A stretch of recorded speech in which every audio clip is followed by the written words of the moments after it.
Salut à tous, Alec Trading. Donc dans cette troisième vidéo formation, j'ai décidé d'aborder les supports et résistances, donc comment les interpréter et comment les utiliser. Alors il y a deux écoles, il y a point de vue chartiste et point de vue analyse chartiste et point de vue analyse de liquidité. Donc on va évoquer les deux écoles tout simplement. Donc d'un point de vue théorique, un support ça peut être défini comme un niveau qui soutient le marché et sur lequel s'est posé plusieurs fois le cours. Inversement pour les résistances, c'est un niveau contre lequel le marché a buté plusieurs fois. Donc là par exemple, on voit bien que le marché a buté une fois, deux fois, trois fois et casse, fait un pullback et passe en tendance haussière. Donc pour le support, pareil, hein. Donc là le support a supporté plusieurs fois le cours jusqu'au moment où il a cédé, pullback, tendance baissière. Donc ça c'est le principe des supports et résistances. À savoir qu'il peut, moi ce que j'appelle support et résistance, ça peut aussi être une trendline baissière ou alors une trendline haussière, hein. D'accord. Donc c'est un support aussi, ça on va mettre en vert, ça en rouge. Donc là par exemple, hein, on aurait un support,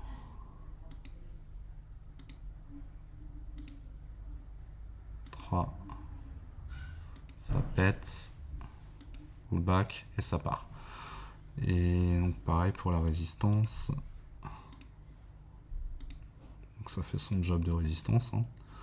Ça casse, pullback, ça part. Voilà, donc pour moi c'est pareil, hein, support oblique comme ça, c'est une trendline baissière, ça c'est une trendline haussière, ça c'est une résistance et ça c'est un support.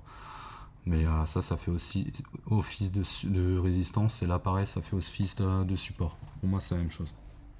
Par contre ce qui peut changer, c'est le point de vue du trader, c'est-à-dire que là, trader chartiste, il va avoir un point de contact, deux points de contact qui va se placer à la vente, et sachant que ici, au-dessus de la résistance, il y a énormément d'argent, il y a énormément de liquidité, parce que tous ceux qui se sont placés à la vente, à ce niveau-là, ont mis leur stop loss au-dessus de la résistance.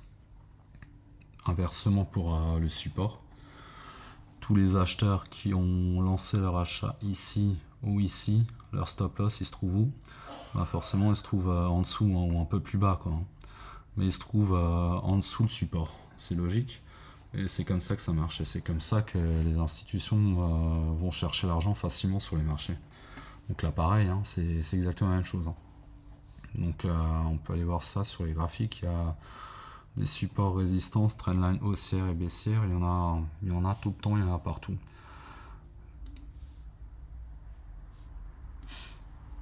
Donc là on est sur le Nasdaq. Donc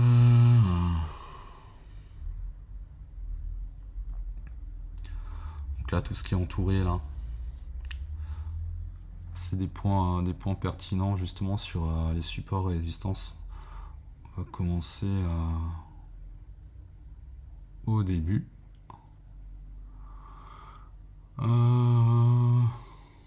Qu'est-ce qu'il y avait là?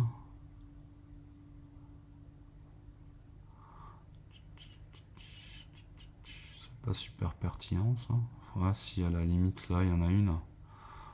Bon, j'aurais pu trouver mieux, mais bon, on va commencer par celle-là.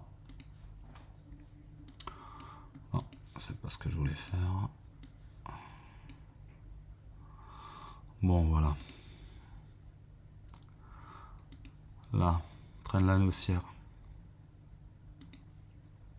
Et jusqu'à ça, à ce niveau-là. Donc en dessous, il y avait énormément de liquidités. On va en faire plusieurs. Ah. Donc là, pareil. Ça casse.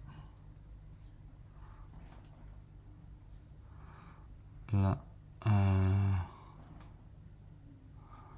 là, il y avait un équalo. Un équalo, alors ça, c'est...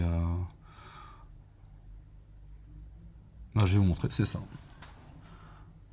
C'est comme un support ou une résistance, peu importe. Bon, là, en l'occurrence, c'est sous forme de support.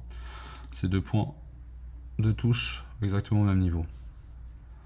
Donc là, Equalo, Low, Tie Frame. On va agrandir pour que vous puissiez mieux voir comment ça se présente. Donc là, c'est pas exactement, mais c'est quasiment, c'est un relatif Equalo. Donc là, un point de contact, 2 points de contact. Donc là, il est cassé à ce niveau-là. Tac. Donc là, ça prend l'argent. Ça, c'est un Equalo. On appelle ça un Equalo. Donc là, qu'est-ce qu'il y a encore? En fait, il y en a partout des trendlines haussières, baissières, il y en a partout. Là, elle est pas mal. On va la mettre en verte. Trendline haussière. On va l'agrandir. Donc ça grimpe, ça grimpe. On se place en achat, pensant que le marché va grimper, logiquement. Donc là, forcément, énormément d'argent qui se met en place en dessous de la trendline haussière et ça casse. Ça prend l'argent. Donc ça, c'est les institutions qui décident. Voilà, elles mettent ça en place, elles font croire que le marché monte, elles prennent l'argent et puis après elles entament le mouvement qu'elles veulent faire. Mais pour faire le mouvement qu'elles veulent faire, il leur faut de l'argent. Et pour chercher l'argent, tout simplement, ils créent des trendlines de liquidité. Des trendlines de liquidité, pourquoi? Haussière ou baissière, peu importe. C'est ça, c'est les trendlines pour induire le trader en erreur et prendre l'argent. Vous voyez bien que là, on fait croire au marché qui monte, ça prend l'argent, tac, ça descend. Donc le trader, en plus, ils sont malins parce que là, ils font croire que le marché il monte, ils prennent l'argent. Donc le trader, il va se dire, hop, on fait un pullback et on se place à la vente, ok, tac. Sauf que là, ça remonte aussitôt. Voilà. Donc ils sont malins comme des singes. Forcément, c'est les market makers, c'est leur boulot en fait. Qu'est-ce qu'il y a encore là? Il y en a une belle. Là, il y en a une belle avec plusieurs points de contact. Tac. Là, pareil, on casse, on prend l'argent. Tac. Toujours le même principe. Donc là, il y a beaucoup de trendline haussière, mais on doit aussi pouvoir en trouver en baissier. C'est pareil. Toujours le même principe. Là, par exemple, tac, ça baisse, ça remonte. Là, pareil, ça baisse, ça prend l'argent. Voilà. En gros, voilà, là, il y a une petite résistance. À savoir que les résistances, c'est pas obligé que c'est pas au millimètre. Si ça dépasse un peu, c'est considéré comme une résistance quand même. Voilà. On fait pas de la géométrie non plus. Donc là, je considérais ça comme une résistance, qu'il y avait plusieurs points de contact ici. Là, ça a pris un petit peu d'argent, un petit peu. Là, ça a pris totalement. Donc voilà. Comme dit, il y en a partout. Le meilleur moyen, c'est pour que vous puissiez vous faire une idée, ça serait c'est de faire du backtesting sur un graphique vierge. Vous relevez les supports, résistances, et vous voyez comment elles se font prendre. Elles se font prendre à chaque fois, c'est le but. Pour moi, quand on traite la liquidité, le but d'un support, c'est d'être cassé, d'une résistance, c'est d'être cassé aussi. Ça peut être pertinent à la limite sur les grosses unités de temps en weekly. On peut s'y fier avec le RSI par exemple. Tu as une divergence haussière, baissière. Si c'est conflué avec le RSI, un support ou une résistance, pardon. Là, à la limite, on peut s'y fier. Mais en petit time frame comme ça pour du scalping, là, c'est vraiment c'est des résistances de liquidité, c'est des cycles de liquidité pour prendre de l'argent. Tout simplement. Voilà. En gros, je pense avoir fait le tour de... Je pense que vous avez compris ce qu'était un support et une résistance. Donc je pense que vous le saviez déjà, mais après, l'intérêt de cette vidéo, c'est de savoir les deux points de vue, en fait. Le point de vue de l'analyse chartiste et le point de vue de l'analyse du trader de liquidité. Donc ils ont tous les deux des points de vue différents, comme je vous l'ai expliqué. Donc ça, c'était surtout l'intérêt de la vidéo. Voilà. Sur ce, je vous laisse, je vous souhaite de joyeuses fêtes, et si vous avez des questions, n'hésitez pas à me laisser en commentaire, et surtout des likes si la vidéo vous a plu.